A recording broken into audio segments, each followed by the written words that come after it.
একদিন সকালে সূর্যটা যখন ধীরে ধীরে উঠছিল তখন সবুজ বনের ভেতর দিয়ে টুকটুক খরগোশ লাফাতে লাফাতে হাঁটছিল। টুকটুক খুব চঞ্চল, খুব মিষ্টি আর কথা বলতে ভালোবাসে। হঠাৎ করে সে দেখল ধুম ধুম ধুম কি যেন আসছে। টুকটুক চোখ বড় বড় করে তাকিয়ে বলল, ওমা, ভূমিকম্প নাকি? না না, ভূমিকম্প না, ওটা ছিল তার বন্ধু গুবলু হাতি। গুবলু বড় হলেও খুব ভালো আর মজার স্বভাবের। গুবলু হেসে বলল, এই টুকটুক, এত ভয় পাও কেন? আমি তো তোমার বন্ধু। টুকটুক হেসে বলল, তুমি হাঁটলে মনে হয় পুরো বন নড়ে ওঠে। দুজনেই হেসে উঠল। বনের ভেতর হাঁটা শুরু।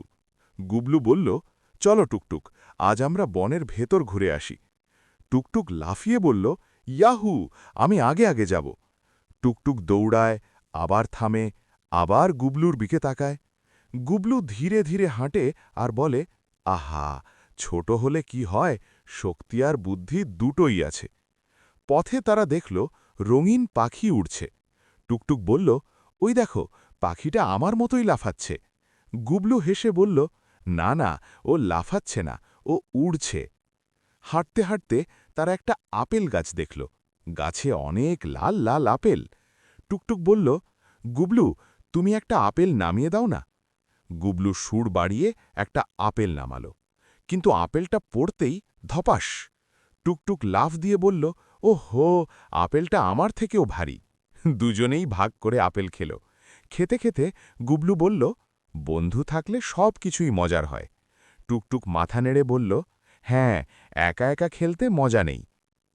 ছোট বিপদ, বড় বন্ধুত্ব। হঠাৎ করে তারা দেখল সামনে একটা ছোট নদী। টুকটুক চিন্তিত হয়ে বলল, আমি তো সাঁতার জানি না।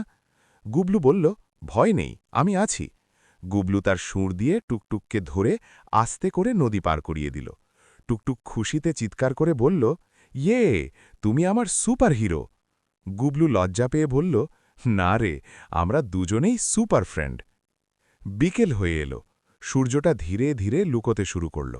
দুজনেই ক্লান্ত, কিন্তু খুব খুশি। টুকটুক বলল, আজকের দিনটা আমার জীবনের সেরা দিন।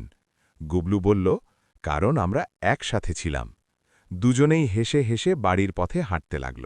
সবুজ বন, নীল আকাশ আর দুই বন্ধুর হাসিতে ভরে উঠল পুরো বন।